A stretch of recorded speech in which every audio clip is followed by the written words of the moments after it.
ഇതെല്ലാം ഒരു set of ജീവിത രീതികളാണ്. ജീവിക്കാൻ നമുക്കൊരു രീതിയാണ്. അങ്ങനെയാണെങ്കിൽ യോഗ ഫോളോ ചെയ്യുന്ന ഒരാൾ യോഗ എന്ന് പറഞ്ഞ മതം ഫോളോ ചെയ്യണ്ടേ? യോഗ എന്ന് പറഞ്ഞ മതമില്ലല്ലോ. ഒരിക്കലും ഒരു സ്റ്റാർ ആയിട്ടൊന്നും അല്ല ഞാൻ സാറിനോട് സംസാരിച്ചത്. ചില ആശയങ്ങൾ സാർ എനിക്ക് അങ്ങനെ കുറച്ച് കൺഫ്യൂഷൻ ഉണ്ട്, എനിക്കത് ചെയ്യാൻ കുറച്ച് കുഴപ്പമില്ല ഷെയ്നെന്ന് പറഞ്ഞാൽ അത് കഴിഞ്ഞിട്ട് സാർ തന്നെയാണ് എനിക്ക് കിസ്മത്തിൽ അടുത്ത വേഷം തരുന്നത്. ഇന്നത്തെ ഒരു ഞാൻ പിന്നീട് മനസ്സിലാക്കിയ സിനിമാക്കാരെ പോലെ ആയിരുന്നെങ്കിൽ ഒരിക്കലും പിന്നെ എനിക്ക് കിസ്മത്ത് കിട്ടില്ല.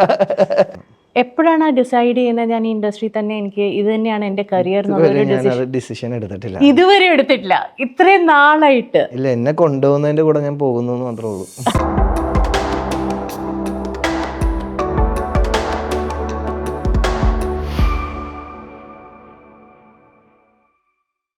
Hello and welcome to our show. നിങ്ങളെല്ലാവരും ആഗ്രഹിച്ച പോലെ ഇന്ന് നമ്മളോടൊപ്പം ഉള്ളത് ഷെയ്ൻ നിഗമാണ്. And I don't know how many times Shane, welcome to our show. എനിക്ക് തന്നെ അറിയില്ല എത്ര തവണ ഷെയ്ൻ്റെ പേര് ഞാൻ ഈ കമൻറ്റ് ബോക്സിൽ കണ്ടിട്ടുണ്ട്. ഞാൻ കുറേ രീതിയിൽ റീച്ച് ഔട്ട് ചെയ്യാൻ നോക്കി, പക്ഷേ എത്തിപ്പെട്ടില്ല. ബട്ട് താങ്ക്ഫുള്ളി ഫൈനലി എനിക്ക് ഷെയ്ൻ്റെ നമ്പർ കിട്ടി and this happen. I'm so happy today Shane. Welcome. I am also very happy. Shane, ഞാൻ ഷെയ്ൻ്റെ കാര്യങ്ങളൊക്കെ ഇൻസ്റ്റാഗ്രാമും സോഷ്യൽ മീഡിയയും അതും ഇതൊക്കെ നോക്കുമ്പോൾ എനിക്ക് ക്യൂരിയോസിറ്റി ഇൻവോക്ക് ചെയ്ത ഒരു കാര്യമാണ് that one line in Instagram, one day it will come back to you in the desert. അതെന്താണ്, എവിടെ നിന്നാണ് ആ ലൈൻ വന്നത്? ഞാൻ കുറച്ച് സൂഫി പേജസ് ഫോളോ ചെയ്യുന്നുണ്ട്, അപ്പോൾ അതിനകത്ത് നിന്നുള്ളൊരു കോട്ടായിരുന്നു. സംവേർ എനിക്കത് സ്ട്രൈക്കായി. നമ്മൾ ചെയ്ത കാര്യങ്ങൾക്ക് നമ്മളിപ്പോൾ എവിടെയെങ്കിലും ഒരു നന്മ ചെയ്തിട്ടുണ്ടെങ്കിൽ നമ്മൾ ഏറ്റവും അതായത് ഡെസേർട്ടിൽ പെട്ടുപോയാലോ തിരിച്ചു വരും എന്ന് പറയുന്ന ഒരു സംഭവം. ഓ, അങ്ങനെയാണ്. അതുപോലെ തന്നെയാണ് നമ്മുടെ വാട്സാപ്പിൻ്റെ DP. അതും എനിക്ക് ഭയങ്കര ഇൻട്രസ്റ്റിംഗ് ആയിട്ട് തോന്നി. ഇന്ന് കണ്ട DP അല്ല ഇന്നലെ കണ്ടത്. ഇന്നലെ കണ്ട DP എനിക്ക് ഞാനൊരു ഫ്ലെയിമിനകത്ത് ഒരു ഹൃദയം, അതായത് വിക്കിന് പകരം ഒരു ഹൃദയം കത്തുന്നു. ഭയങ്കര പോയറ്റിക് ആയിട്ടുള്ള ഒരു പിക്ചർ ആയിരുന്നു. അത് എവിടെ നിന്ന് വന്നു? ഞാൻ ഫോളോ ചെയ്യുന്ന കുറച്ച് പേജസ് ഇൻട്രസ്റ്റിംഗ് ആണ്. ഇങ്ങനെയുള്ള കുറച്ച് ആർട്ട് രസകരമായ, അതായത് കഥ പറയുന്ന കുറച്ച് പിക്ചേഴ്സ് ഉണ്ട്. പിന്നെ അതേപോലെ ഹോസ് എനിക്ക് ഈ ഒബ്സീഡിയൻ എന്ന് പറയുന്ന ബേസിക്കലി ഞാൻ ആ പേര് വായിച്ചത് ട്രെവർ ഹോൾ എന്ന് പറഞ്ഞൊരു മ്യൂസിക് ആർട്ടിസ്റ്റ് ഉണ്ട്. അതിൻ്റെ ഇടയ്ക്ക് ഒരു കാര്യം പറയട്ടെ, പിന്നീട് DP മാറിയത് ഒരു ഹോഴ്സിൻ്റെ പിക്ചറായിരുന്നു. That's one of my favourite animals too. അത് ഞാൻ കണ്ടപ്പോൾ ഞാൻ പിന്നെയും ക്യൂരിയസ് ആയി, ഇത് എന്താണ് കാരണം? So that's what he is explaining. ഈ ഒബ്സീഡിയൻ എന്ന് പറയുന്ന അതിൻ്റെ ആ പേരെന്ന് പറഞ്ഞൊരു ഒരു സ്പെഷ്യലായിട്ട്, ഐ മീൻ ഒരു ഡിവൈൻ ക്യാരക്ടറുള്ളൊരു ഹോഴ്സിനെയാണ് ഒബ്സീഡിയൻ എന്ന് പറയുന്നത്. ഗൂഗിൾ മീനിങ് നോക്കിക്കഴിഞ്ഞാൽ കുറച്ചും കൂടെ ക്ലാരിറ്റി കിട്ടും. പക്ഷേ അത് ഞാൻ കേട്ടത് ട്രെവർ ഹോൾ എന്ന് പറഞ്ഞ ഒരു ആർട്ടിസ്റ്റ് ഉണ്ട്, അയാളുടെ ഒരു ട്രാക്ക് ഉണ്ട് ഒബ്സീഡിയൻ എന്ന് പറഞ്ഞ്. ആ പാട്ടും അടിപൊളിയാണ്. അങ്ങനെയാണ് ഞാൻ ഈ ഹോഴ്സിനോട് കൂടുതലായിട്ടും ഇഷ്ടം വരാൻ തുടങ്ങിയത്. ഒരു ഭയങ്കര പവർഫുൾ ആയിട്ടുള്ള ഭയങ്കര ഒരു പ്രത്യേകതരം ആനിമലാണ്. ഞാൻ ശരിക്കും എനിക്കത് ഇത്തിരി വായിക്കണമെന്നുണ്ട്, because this is very new to me. പക്ഷേ your relationship with Sufism which you mention, അതെങ്ങനെയാണ് തുടങ്ങിയത്? And could you explain for our audience what Sufism means for you personally? സൂഫിസത്തിനെ എങ്ങനെയാണ് കാണുന്നത്? What do you think? ചിലപ്പോൾ ഞാൻ ആദ്യമൊക്കെ ഈ പറഞ്ഞ പോലെ റോക്ക് സ്റ്റാർ കണ്ടതിൻ്റെ ഹാങ് ഓവറിൽ പോയതായിരിക്കാം. പക്ഷെ പിന്നെ അത് അവിടെ പോകേണ്ട വന്നു.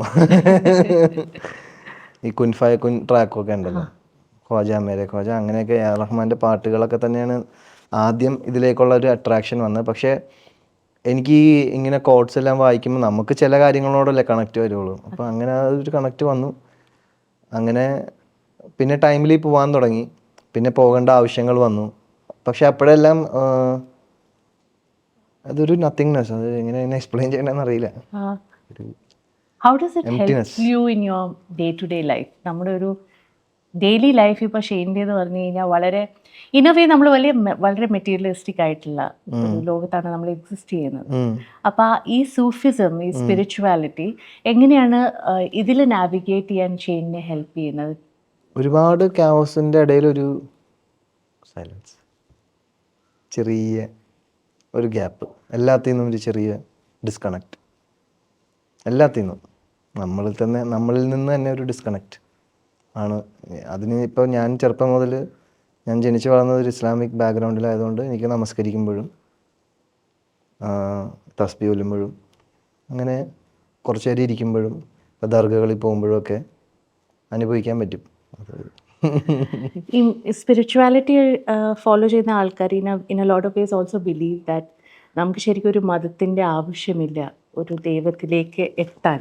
അതിനോട് യോജിക്കുന്നതാണോ Shane? Or do you feel that മതം ആസ് എ കോൺസെപ്റ്റ് അത് വളരെ നെസസറി ആണ് നമ്മുടെ സമൂഹത്തിൽ? ഞാൻ ഒരു പേരെടുത്ത മതത്തിനെ പറ്റി പറയാതെ ഞാനൊരു കാര്യം പറയാം. ഇതെല്ലാം ഒരു സെറ്റ് ഓഫ് ജീവിത രീതികളാണ്. ജീവിക്കാൻ നമുക്കൊരു രീതിയാണ്. അങ്ങനെയാണെങ്കിൽ യോഗ ഫോളോ ചെയ്യുന്ന ഒരാൾ യോഗ എന്ന് പറഞ്ഞ മതം ഫോളോ ചെയ്യണ്ടേ? യോഗ എന്ന് പറഞ്ഞ മതമില്ലല്ലോ. ജീവിത രീതിയാണ്. നമ്മൾ എങ്ങനെ സമാധാനം കിട്ടാം എന്നുള്ള രീതികളാണ് പലരും പല പേരിൽ പറഞ്ഞു.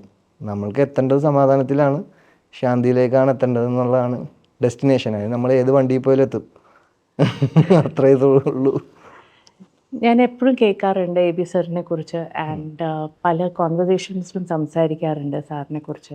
അതിനകത്ത് ഒരു ലൈൻ എനിക്ക് ഏറ്റവും അധികം സ്ട്രൈക്ക് ചെയ്തത് ഷെയ്ൻ പറയുന്നത് അച്ഛൻ ശരിക്കും ഒരു സിനിമക്കാരനല്ല, അച്ഛനൊരു മിമിക്രി ആർട്ടിസ്റ്റ് ആയിരുന്നു. ആൻഡ് ഞാനൊരു ഫിലിം ബാക്ക്ഗ്രൗണ്ട് എന്ന് വരുന്ന ഒരാളായിട്ട് ഞാൻ എന്നെ കരുതുന്നില്ല. ആ ഒരു ഫേസ് എങ്ങനെയായിരുന്നു അച്ഛൻ സിനിമയിലൊക്കെ അഭിനയിച്ചിരുന്ന സമയത്ത്, ഓഫ് ആൻഡ് ഓൺ മിമിക്രി ചെയ്തുകൊണ്ടിരുന്ന സമയത്ത്? ഷെയ്ൻ എന്തൊക്കെയാണ് ഓർമ്മകളുള്ളത് അച്ഛനെ കുറിച്ച്? ഞാൻ ജനിച്ച് ചെറിയൊരു ഓർമ്മയുള്ള ടൈം എന്ന് പറയുന്നത് ഒരുപാട് പേരുടെ റിഹേഴ്സൽ ക്യാമ്പ്, ഒരുപാട് ഡാൻസേഴ്സ് എന്നെ എടുത്തുകൊണ്ട് നടക്കുന്നത്. ഈ പറഞ്ഞ ജാഫർക്കൊക്കെ എന്നെ എടുത്തുകൊണ്ട് നടന്നിട്ടുള്ളതാണ്. ജാഫർക്കൊക്കെ അന്ന് ട്രൂപ്പിലുണ്ട്. അപ്പോൾ അങ്ങനെയാണ് എൻ്റെ കുറേ ഡാൻസേഴ്സ്, കുറേ പാട്ട്. ഈ വാപ്ചിയുടെ സ്റ്റേജ് ഷോയാണ് എൻ്റെ ഏറ്റവും ചെറുപ്പകാലത്തെ ഓർമ്മ. എന്നെ വന്നിട്ട് ഞാൻ എന്തോ LKG UKG എന്തോ പഠിക്കുമ്പോഴത്തേക്കും വാപ്ചിക്ക് ദുബായ് ഗൾഫ് കൺട്രീസിലേക്ക് അപ്പോൾ ഒരു ട്രിപ്പിന് പോകുമല്ലോ. അങ്ങനെ ഉമ്മച്ചീനെ എന്നെയും കൊണ്ടുപോയി. തിരിച്ചു വന്നു കഴിഞ്ഞിട്ട് എനിക്ക് സ്കൂളിലേക്കൊന്നും പോകണ്ട. ഭയങ്കര കംഫർട്ടബിളായി അവരുടെ കൂടെ ഇങ്ങനെ കറങ്ങി നടക്കലും. ഭയങ്കര എൻജോയ് ചെയ്തിട്ടുണ്ടാവും ചെറുപ്പത്തിൽ തന്നെ ഈ കാര്യങ്ങൾ. പിന്നെ അത് കഴിഞ്ഞ് ട്രൂപ്പ് എന്ന് പറയുന്നൊരു സങ്കല്പമല്ല, ആ ഒരു റിയാലിറ്റി പതുക്കെ ഒന്ന് മാറി. എല്ലാവരും ഇൻഡിപെൻഡൻ്റ് ആയിട്ട് ഷോസ് ചെയ്യാൻ തുടങ്ങി. പഴയ പോലത്തെ ആ ഒരു പരിപാടിയൊന്നുമില്ല. എന്നാലും വാപ്ചി ഇടയ്ക്കെല്ലാം ഈ പറഞ്ഞ പോലെ ട്രൂപ്പ് സ്റ്റേജ് ഷോസിനെല്ലാം പോകും. സിനിമയിൽ ഈ പറഞ്ഞ പോലെ വാപ്ചി ഭയങ്കര സ്ട്രഗ്ലിങ് ആയിട്ടുള്ളൊരു വ്യക്തിയായിട്ട് എനിക്ക് തോന്നുന്നത്. സിനിമയിലൊക്കെ അങ്ങനെ അധികം അവസരങ്ങളൊന്നും കുറവായിരുന്നു. ഭയങ്കര ഇടയ്ക്കൊക്കെ എന്തെങ്കിലുമൊക്കെ ചെയ്യുമെന്നുള്ളതാണ്. പക്ഷെ പാഷനൊക്കെ ഉണ്ടായിരുന്നു. ഓരോന്നിനു വേണ്ടിയും ട്രൈ ചെയ്യലും പരിപാടിയൊക്കെ ഉണ്ടായിരുന്നു. എന്നാലും ഈ പറഞ്ഞ പോലെ പ്രോപ്പർലി ഒരു സ്റ്റേജ് ആർട്ടിസ്റ്റാണ് വാപ്ചി. വളരെ നമുക്കൊരു 100 മാർക്കിൽ തന്നെ പറയാം ഭയങ്കര ക്ലിയർ ആയിട്ടുള്ളൊരു സ്റ്റേജ് ആർട്ടിസ്റ്റാണ്. കാര്യം അത് ഞാൻ എത്ര തവണ കണ്ടിട്ടുണ്ടെന്ന് അറിയാം. അത് പല രീതിയിലായിരിക്കും ഒരു ഓഡിയൻസ് വന്നിരിക്കുന്നത്, പല ചിന്തകളിലായിരിക്കാം. ഇപ്പം സിനിമ കാണാൻ വന്നേക്കുന്ന പോലെ തന്നെ പല രീതിയിൽ പല കാര്യങ്ങളുടെ ഇടയിൽ കൂടെ വന്നവരായിരിക്കും. അപ്പോൾ ഇവരെല്ലാവരെയും കൂടെ ഒരൊറ്റ മൈക്കും പിടിച്ച് നിന്ന് വൺ മാൻ ഷോ എടുത്ത് എല്ലാവരെയും കയ്യിലാക്കി, എല്ലാവരെയും ചിരിപ്പിച്ച്, എല്ലാവരെയും കൈയടിപ്പിച്ച്, അത്യാവശ്യം എന്തെങ്കിലുമൊക്കെ ചെറിയ ഫിലോസഫിയൊക്കെ പറഞ്ഞിട്ടൊക്കെ ഇറങ്ങണം. ഞാൻ ശ്രദ്ധിച്ചിട്ടൊക്കെ ഉണ്ട്. അങ്ങനെ സ്റ്റേജിനോട് പൂർണ്ണമായി നീതി പുലർത്തുന്ന ഒരു കലാകാരനായിട്ടാണ് എനിക്ക് തോന്നിയത്. നിങ്ങൾ തമ്മിലുള്ള കോൺവെർസേഷൻസ് വളരെ ഫ്രാങ്ക് ആൻഡ് ഓപ്പൺ ആയിട്ടുള്ള കോൺവെർസേഷൻ ആയിരുന്നു? അതൊരു അച്ഛൻ എന്ന നിലയ്ക്ക് ആ ഒരു ഗ്യാപ്പ് വിട്ടിട്ടുള്ള ഒരു കോൺവെർസേഷൻ? മൂത്ത മകനാണ്. അപ്പം എങ്ങനത്തെ ഒരു ഇക്വേഷൻ ആയിരുന്നു നിങ്ങൾ തമ്മിൽ? അങ്ങനെ ഒരുപാട് സംസാരിക്കുന്ന ആൾക്കാരൊന്നും ആയിരുന്നില്ല. പറയേണ്ട കാര്യങ്ങളൊക്കെ പറയും. കിട്ടിയിട്ടുണ്ടോ? നല്ലതാണ്. എന്നോട് അങ്ങനെ വഴക്ക് പറയാറില്ല. ചെറുപ്പത്തിലൊക്കെ എന്തെങ്കിലും ഉണ്ടെങ്കിലുള്ളൂ. പക്ഷെ അതൊന്നും അങ്ങനെ ഒരു ഓർമ്മയിലുള്ള അങ്ങനെ ഒരു വഴക്കൊന്നുമില്ല. സംസാരിക്കും, തുറന്ന് സംസാരിക്കുകയൊക്കെ ചെയ്യും. എന്ന് വെച്ചാൽ അങ്ങനെ ഒരുപാട് സംസാരിക്കുക അങ്ങനത്തെ ഒരു റിലേഷൻഷിപ്പ്. കാര്യം വാപ്ചി പറഞ്ഞ പോലെ കൂടുതലും വാപ്ചിയുടേതായ ഒരു സ്പേസിലിരിക്കുന്ന ഒരാളാണ്. ഈ ഫിലിം ഇൻഡസ്ട്രിയുടെ കാഴ്ചപ്പാട് എന്തായിരുന്നു വാപ്ചിയുടെ? എങ്ങനെയാണ് ഷെയ്ൻ അന്ന് ഈ ഫിലിം ഇൻഡസ്ട്രിയെ കണ്ടിരുന്നത്? അച്ഛൻ എന്തെങ്കിലും ഉപദേശങ്ങളായിട്ടോ അല്ലെങ്കിൽ എന്തെങ്കിലും ഒരു പോയിന്റ് ഓഫ് വ്യൂ ഷെയർ ചെയ്തിട്ടുണ്ടോ with you as you grew up? എൻ്റെ അടുത്ത് പറഞ്ഞേക്കുന്ന, നീ എന്ത് ചെയ്താലും അതിൽ ഏറ്റവും ടോപ്പായിരിക്കണം. ഇപ്പോൾ എടുത്ത് പറഞ്ഞു കഴിഞ്ഞാൽ ഇപ്പോൾ എന്തെങ്കിലും ആക്ഷൻ ചെയ്യുകയാണെങ്കിൽ അത് ഏറ്റവും നന്നായിട്ട് ചെയ്യണം, ഡാൻസ് ചെയ്യുകയാണെങ്കിൽ അത് ഏറ്റവും നന്നായിട്ട് ചെയ്യണം, അഭിനയിക്കുകയാണെങ്കിൽ ഏറ്റവും പിന്നെ അതേപോലെ ഭയങ്കര റിയലായിട്ട് അഭിനയിക്കണം എന്നൊക്കെ പറഞ്ഞതാണ്. ജീവിക്കണമായിട്ട് തോന്നണം, അങ്ങനെയൊക്കെ പറഞ്ഞൊക്കെ തന്നിട്ടുണ്ട്. പിന്നെ ഇൻഡസ്ട്രിയെ കുറിച്ചിട്ടൊന്നും അങ്ങനെ അധികം വാപ്പിച്ച് അങ്ങനെ ഭയങ്കരമായിട്ട് ഡെയിലി ഇങ്ങനെ സിനിമ സെറ്റിൽ പോയി വരുന്ന ഒരാളല്ല. ഇടയ്ക്കൊക്കെ ഏതെങ്കിലും വർക്ക് കിട്ടും പോയി ചെയ്യുന്നല്ലാണ്ട് അങ്ങനെ കണ്ടിന്യൂസ് ആയിട്ടൊന്നും ഈ സിനിമ ഇൻഡസ്ട്രീനെ പറ്റി വലിയൊരു എക്സ്പോഷർ ഉണ്ടായിരുന്നെന്ന് എനിക്ക് തോന്നുന്നില്ല. എപ്പോഴാണ് ഡിസൈഡ് ചെയ്യുന്നത് ഞാൻ ഈ ഇൻഡസ്ട്രി തന്നെ എനിക്ക് ഇത് തന്നെയാണ് എൻ്റെ കരിയർ? ഡിസിഷൻ എടുത്തിട്ടില്ല, ഇതുവരെ എടുത്തിട്ടില്ല. ഇത്രയും നാളായിട്ട് ഇല്ല. എന്നെ കൊണ്ടുപോകുന്നതിന്റെ കൂടെ ഞാൻ പോകുന്നു മാത്രമേ ഉള്ളൂ. കാര്യം അത് നമുക്ക് എടുക്കാൻ പറ്റില്ല, അങ്ങനെയുള്ള കഴിവൊന്നും നമുക്ക് തന്നിട്ടില്ല. Okay, that's A little profound. പക്ഷെ എന്നാലും ഞാൻ ഇതിനെക്കുറിച്ച് ഇത്രയൂടെ സീരിയസ് ആയിരിക്കണം അല്ലെങ്കിൽ അത് ഞാൻ അന്നും സീരിയസ് ആയിരുന്നു. ഞാൻ ചെയ്യുന്നത് എന്താണോ അത് ഞാൻ അത്രയും സീരിയസ് ആയിട്ടേ ചെയ്യുള്ളൂ. എന്ത് കാര്യമാണെങ്കിലും ഞാൻ ചുമ്മാ ഒന്നും ചെയ്യില്ല, എല്ലാം വളരെ എന്നെ കൊണ്ട് പറ്റാവുന്നതിന്റെ മാക്സിമം ഞാൻ ചെയ്യും. ഇപ്പൊ കിസ്മത്തിലാണല്ലോ ആദ്യമായിട്ട് ഒരു ലീഡ് റോൾ ചെയ്തത്. അതിന് മുമ്പ് ഒരു ഞാൻ സ്റ്റീൽ ലോപ്പസിൽ വിളിച്ചിരുന്നു രാജീവ് സർ. ഇപ്പൊ തിരിഞ്ഞു നോക്കുമ്പോ do you have any regrets? ആ ഒരു റോള് ചെയ്യണമായിരുന്നു, അതിന്ന് കോൺഫിഡൻസ് ഇല്ലായ്മ കാരണമാണോ, എന്താണ് കാരണം? Why would you turn down a lead role ആ സമയത്ത്, അതും 2-3 സിനിമയൊക്കെ ചെയ്തു? അതെ, എനിക്ക് ചില കാര്യങ്ങൾ എനിക്ക് പകുതി മനസ്സിൽ ചെയ്യാൻ പറ്റില്ല ചേച്ചി. ഒരു കാര്യം എനിക്ക് പകുതി മനസ്സിൽ ചെയ്യാൻ പറ്റില്ല. ഇപ്പൊ ഞാനിപ്പോ ചേച്ചി എന്നെ ഇന്റർവ്യൂവിന് വിളിച്ചിട്ടുണ്ടെങ്കിൽ ഇത് ഞാൻ ചെയ്യണം എന്ന് മുഴുവനായിട്ട് മനസ്സുകൊണ്ട് ആഗ്രഹിച്ച് അങ്ങനെ ഞാൻ വന്നിരിക്കുകയാണ്. അല്ലാതെ എനിക്ക് പകുതി മനസ്സിൽ എനിക്ക് ഇവിടെ വന്നിരിക്കാൻ പറ്റില്ല, ഒരു കാര്യം ചെയ്യാൻ പറ്റില്ല. അതുകൊണ്ട് തന്നെ സിനിമയും അതിൽ ചില ആശയങ്ങൾ സാർ എന്നോട് ഷെയർ ചെയ്ത്, അത് ഞാൻ ഒരിക്കലും ഒരു സ്റ്റാർ ആയിട്ടൊന്നും അല്ല ഞാൻ സാറിനോട് സംസാരിച്ചത്. ചില ആശയങ്ങൾ സാർ എനിക്ക് അങ്ങനെ കുറച്ച് കൺഫ്യൂഷൻ ഉണ്ട്, എനിക്കത് ചെയ്യാൻ കുറച്ച് കുഴപ്പമില്ല ഷെയ്നെന്ന് പറഞ്ഞാൽ, അത് കഴിഞ്ഞിട്ട് സാർ തന്നെയാണ് എനിക്ക് കിസ്മത്തിൽ അടുത്ത വേഷം തരുന്നത്. എന്ന് വെച്ച് കഴിഞ്ഞാൽ അങ്ങനെ ഒരു വേറെ ഏതെങ്കിലും ഇന്നത്തെ ഒരു ഞാൻ പിന്നീട് മനസ്സിലാക്കിയ സിനിമാക്കാരെ പോലെ ആയിരുന്നെങ്കിൽ ഒരിക്കലും പിന്നെ എനിക്ക് കിസ്മത്ത് കിട്ടില്ല. അത് സാർ നല്ലോണം കറക്റ്റ് ആയിട്ട് മനസ്സിലാക്കിയിട്ടുണ്ട് ഷെയ്നെ. അല്ല, ഭയങ്കര ഒരു വ്യക്തിയാണ് ഞാൻ കണ്ടതിൽ വെച്ച്. ഭയങ്കര എന്താ പറയാ, അടുത്ത് നിൽക്കുന്ന ആൾക്കാർ അത്രയും നമുക്കൊരാൾ നമ്മുടെ കൂടെ ഉണ്ടെന്നുള്ളൊരു പ്രൊട്ടക്ഷൻ തരുന്ന ഒരു പോലത്തെ ഒരു ആളാണ് രാജീവ് സാർ. ഭയങ്കര എനിക്ക് അറിഞ്ഞൂടെ, എങ്ങനെ പറയുമ്പോൾ എനിക്ക് ഭയങ്കര ഇമോഷണൽ ആയിപ്പോവും. ഭയങ്കര അടിപൊളി വ്യക്തിയാണ്, പക്ഷെ ഒരു വെരി പവർഫുൾ ഗൈ. പവർഫുൾ ആണ്, ഭയങ്കര ഡൗൺ ടു എർത്ത് ആണ്, എല്ലാവരെയും ഒരേപോലെ കാണുന്നു. അതായത് സിനിമയിൽ അല്ലാണ്ട് വർക്ക് ചെയ്യുന്നവരെയും സിനിമയിലെ മെയിൻ ലീഡിനെയും എല്ലാവരെയും ഒരേപോലെ. അത് ഞാൻ അങ്ങനെ ആരെയും കണ്ടിട്ടില്ല. എല്ലാവർക്കും ഒരു രണ്ട് ഇതുണ്ടാവില്ലേ, ഒരു വലിയൊരു ആക്ടർ വരുമ്പോഴത്തേക്കും അയാളോട് ഒരു വേറെ രീതി ചിലവർ ഞാൻ കാണിക്കണം കണ്ടിട്ടുണ്ട്. ഞാനങ്ങനെ കാണിക്കാറില്ല. എന്ന് വെച്ചാൽ എനിക്കും ഈ പറഞ്ഞ എനിക്ക് അറിയില്ല, നമ്മൾ എന്നോട് എങ്ങനെയാ, അല്ലെങ്കിൽ നമുക്ക് എല്ലാവരോടും ഇഷ്ടവും സ്നേഹമൊക്കെ തന്നെയാണ്, പക്ഷെ അതിനെ വേർതിരിക്കാൻ എനിക്ക് ഇപ്പോഴും പറ്റിയിട്ടില്ല. അതെനിക്ക് ഞാൻ കണ്ടു പഠിച്ചതിൻ്റെ ആയിരിക്കും, സാറിൽ നിന്നൊക്കെ കണ്ടു പഠിച്ചതിൻ്റെ ആയിരിക്കും. അങ്ങനത്തെ ഒരു വ്യക്തിയാണ് പുള്ളി. കിസ്മത്തിൽ അഭിനയിച്ചപ്പോൾ ഒരു പക്ഷേ that is the ABCD of acting for instance when you started, തുടക്കകാലത്ത് ചെയ്തിരുന്നതാണ്. അതിൽ നിന്ന് ഏതെങ്കിലും ഒരു എക്സ്പീരിയൻസ് ഉണ്ടോ Shane that you hold close to your heart? കാരണം പലപ്പോഴും നമ്മൾ ആദ്യമായിട്ട് ചെയ്യുന്നത് വളരെ സ്പെഷ്യൽ ആയിരിക്കും. എനിക്ക് തോന്നുന്നു ഞാൻ അന്നത്തെ സമയത്ത് എനിക്ക് മലയാളം വായിക്കാൻ ഇച്ചിരി പാടാണ്. ഞാൻ മംഗ്ലീഷിൽ അതിൻ്റെ മൊത്തം സ്ക്രിപ്റ്റ് ഇരുന്ന് എഴുതി എൻ്റെ ബുക്കിലൊക്കെ ഞാൻ കൊണ്ടു നടന്നു. എല്ലാവരുടെയും ഡയലോഗ്സൊക്കെ എഴുതി. അങ്ങനെ എനിക്കറിയാം, അപ്പോൾ ഡയലോഗ് എല്ലാം ബൈ ഹാർട്ടാണ് മറ്റേ ആളുടെ. അങ്ങനെയൊക്കെ അത്ര ഇൻവോൾവ് ആയിരുന്നു അതൊക്കെ ചെയ്യുമ്പോൾ. പിന്നീട് അത്രയും രീതിയിലൊന്നും എനിക്ക് വേറൊരു പടം ഇന്ത്യ ദിവസം വരെ ചെയ്യാൻ പറ്റിയിട്ടില്ല. എന്ന് വെച്ചാൽ ഇൻവോൾവ് അല്ല എന്നുള്ളതല്ല, അത്രയും നമുക്ക് ഇൻവോൾവ് ആവാനുള്ള സ്പേസ് ഇല്ല. മേ ബി ആ പടം വളരെ എനിക്ക് തോന്നുന്നു 40 ലക്ഷം രൂപയ്ക്ക് തീർത്ത പടമാണത്, മൊത്തം ചെയ്ത് തീർത്തത്. അപ്പോൾ അതുകൊണ്ട് തന്നെ ഷാനവാസ് കെ ബാവക്കുട്ടി അല്ലെങ്കിൽ വിജയകുമാർ ഏട്ടനാണ് അതിലൊരുപാട് ക്രിയേറ്റീവായിട്ട് വർക്ക് ചെയ്തിരുന്ന ഒരാളാണ്. രാജീവ് സാറിൻ്റെ കൂടെയുള്ള ആൾക്കാരാണ്, സുരേഷ് രാജൻ ക്യാമറമാൻ. അപ്പോൾ അങ്ങനെ വളരെ കുറച്ച് പേരെ ഉണ്ടായിരുന്നുള്ളൂ. പക്ഷെ ഇവരെല്ലാവരും അതിനുവേണ്ടി അവരുടെ ആ ഒരു സമയം, ഇപ്പം എനിക്ക് തോന്നുന്നു 20-22 ദിവസം എന്തോ ഷൂട്ട് ചെയ്തോളൂ, അതിനുള്ളിൽ തീർന്നു. കാര്യം ആ ഒരു പോലീസ് സ്റ്റേഷൻ തന്നെ കൂടുതൽ.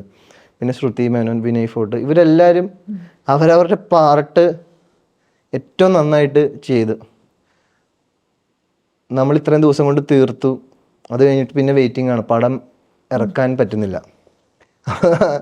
അപ്പം ഞാനിങ്ങനെ ഷാനവാസ് ബാവക്കുട്ടീനോട് ചോദിക്കും, ഷാനവാസ്ക്ക് ഇത് എങ്ങനെയും ഇറക്കണ്ടേ, നമ്മുടെ പടം ഇറക്കാൻ ഇവിടെ ആർക്കാട് ആഗ്രഹം എന്നുള്ള സീൻ. അങ്ങനെ ഇരിക്കുന്ന മാസങ്ങൾ കഴിഞ്ഞു, 1 വർഷം കഴിഞ്ഞു. 1 വർഷവും കുറച്ച് മാസങ്ങളും കൂടെ കഴിഞ്ഞ് ഒരു 3-4 മാസം കൂടെ കഴിഞ്ഞപ്പോഴത്തേക്കും LJ ഫിലിംസ് ഏറ്റെടുത്തു. ലാൽ ജോസ് സാർ ഏറ്റെടുക്കുന്നു. അങ്ങനെ ആ പടം ഇറങ്ങുന്നു. അത് ഭയങ്കര ഒരു ജേർണി ആയിരുന്നു. കാര്യം നമ്മളിത് ചെയ്ത് കഴിഞ്ഞിട്ട് നമ്മുടെ കോളേജിലൊക്കെ ചോദിക്കുമല്ലോ, എന്തായി ഒരു പടമൊക്കെ ചെയ്തിട്ട് എന്നുള്ള. അപ്പം ഞാൻ എല്ലാ ദിവസവും പറഞ്ഞാലും ചിലപ്പോൾ എല്ലാ ദിവസവും പിന്നെയും പറയേണ്ടി വരും എന്താണെന്ന്.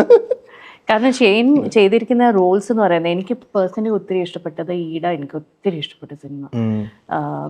ഇഷ്ക് ഞാൻ കണ്ടിട്ടുണ്ട്, പക്ഷെ എനിക്ക് ഭയങ്കരമായിട്ട് ഞാൻ മൂവ്ഡ് ആയത് ഭൂതകാലം കണ്ടിട്ടാണ്. വളരെ ലേദൻ, വളരെ കോംപ്ലെക്സ് ആയിട്ടുള്ള ഒരു ക്യാരക്ടറാണ്, in addition to the horror elements in it. അപ്പോൾ ഷെയ്ന് പേഴ്സണലി ഒരു നമ്മൾ ഓഫ് കോഴ്സ് നമ്മൾ ചെയ്യുന്ന വർക്കൊക്കെ നമുക്കിഷ്ടമാണ്, പക്ഷെ എന്നാലും നമ്മൾ സ്ട്രഗിൾ ചെയ്ത് ഓവർകം ചെയ്ത ചില സംഭവങ്ങളുണ്ടാവുമല്ലോ സിനിമകളിൽ നമ്മൾ ആക്ട് ചെയ്യുമ്പോൾ. അല്ലാതെ എനിക്കൊരു ഇൻറ്റേർണൽ സ്ട്രഗിൾ ഫേസ് ചെയ്യേണ്ടി വന്നു. അതൊരു പക്ഷേ ക്യാരക്ടറായിട്ട് റിലേറ്റ് ചെയ്യാൻ പറ്റാത്തതിൻ്റെ ആവാം, അല്ലെങ്കിൽ ഇൻറ്റേർണലി അവിടെ എത്തിപ്പെടാൻ പറ്റുന്നില്ല. ഞങ്ങൾ എപ്പോഴും ഉപയോഗിക്കുന്ന വാക്കാണ് ലാൻഡ് ചെയ്യാത്ത ആ ഒരു feeling? Where did you struggle? ഭൂതകാലത്തിനെ പറ്റിയിട്ടും ഞാൻ ഒരു ഇത് പറഞ്ഞു. കാരണം ഭൂതകാലം ഞാൻ പ്രൊഡക്ഷനിൽ ഇൻവോൾവ് ആയ പടമാണ്. അപ്പോൾ അതുകൊണ്ട് തന്നെ ഒരു 3 മാസം പ്രീ പ്രൊഡക്ഷൻ സ്റ്റേജിൽ ഇതേപോലെ കിസ്മത്ത് പോലെ തന്നെയായിരുന്നു. മൊത്തം ഡയലോഗ്സും എല്ലാ കാര്യങ്ങളും രാഹുലേട്ടനും ശ്രീകുമാർ എന്ന് പറഞ്ഞൊരു ചേട്ടനുമായിരുന്നു ഇത് എഴുതിയത്. അങ്ങനെ കൊണ്ടുവന്നപ്പോൾ ഡയലോഗ്സ് നമ്മൾ ഈ പറഞ്ഞ പോലെ സാധാരണഗതിയിൽ പറയുന്ന പോലെ നമ്മൾ കുറച്ച് മാറ്റിയിരുന്നു. അപ്പോൾ അങ്ങനെ മാറ്റി വന്നപ്പോഴത്തേക്കും നമ്മൾ ഈ പറഞ്ഞ പോലെ ഫോൺ റെക്കോർഡിങ് ഓൺ ചെയ്ത് വെച്ചിട്ട് ചുമ്മാ പ്ലേ ചെയ്ത് നോക്കും, ആക്ട് ചെയ്ത് നോക്കും. അപ്പോൾ അതിൽ വരുന്ന നാച്ചുറലായിട്ട് ഡയലോഗ്സ് ആണ് പിന്നീട് നമ്മൾ എഴുതിയത്. അപ്പോൾ അങ്ങനെ കുറച്ച് നമുക്ക് അപ്പോൾ ആ രീതിയിൽ നമ്മൾ അതിൻ്റെ സ്ക്രിപ്റ്റിലും ഒക്കെ കുറേയൊക്കെ നമുക്ക് ഇൻവോൾവ് ചെയ്യാൻ പറ്റിയിട്ടുണ്ടായി. അതാണ് ഭൂതകാലം. പിന്നെ ഈ പറഞ്ഞ ലാൻഡ് ചെയ്യുന്ന സ്ട്രഗിൾ സത്യം പറഞ്ഞാൽ ഞാൻ അങ്ങനെയൊന്നും ചിന്തിക്കാറൊന്നുമില്ല. എനിക്ക് അങ്ങനെയൊന്നും അറിയില്ലാത്തോണ്ടായിരിക്കാം, ഇതിനെപ്പറ്റി അധികം ഒന്നും അറിഞ്ഞുകൂടാത്തോണ്ട് എന്ത് ചെയ്താലും ഇൻ ദ ഫ്ലോ നമുക്ക്. പക്ഷെ ആ ഫ്ലോ ഭയങ്കര ടഫാണ് ചേച്ചി. ഇപ്പം നമുക്കറിയില്ലല്ലോ എന്താ ചെയ്യാൻ പോണേന്ന്. അപ്പം അതിന് വിശ്വസിക്കണ്ടേ. അപ്പം നമ്മുടെ ഉള്ളിൽ നിന്ന് ഒരുപാട് കാര്യങ്ങൾ നമ്മൾ ക്വസ്റ്റ്യൻ ചെയ്യും, ഒരുപാട് ആങ്സൈറ്റി കൂടും. ഒരു ഷൂട്ട് തുടങ്ങുന്നതിന് മുമ്പുള്ള രാത്രിയൊക്കെ എനിക്ക് അറിഞ്ഞൂടെ എങ്ങനെ ഫസ്റ്റ് ഷോട്ട് കഴിഞ്ഞ് അന്നത്തെ ദിവസം ഒന്ന് കഴിയണം. അപ്പോഴാണ് കുഴപ്പമില്ല എവിടെയോ തൊട്ട് വെച്ചിട്ടുണ്ടെന്ന് പറഞ്ഞൊരു ഐഡിയയിലെത്തുള്ളൂ. അതുവരെ നമുക്കറിയില്ലല്ലോ, അറിയാത്തൊരു കാര്യം ഉണ്ടെന്ന് വെച്ച് നമ്മൾ നിൽക്കണമല്ലോ.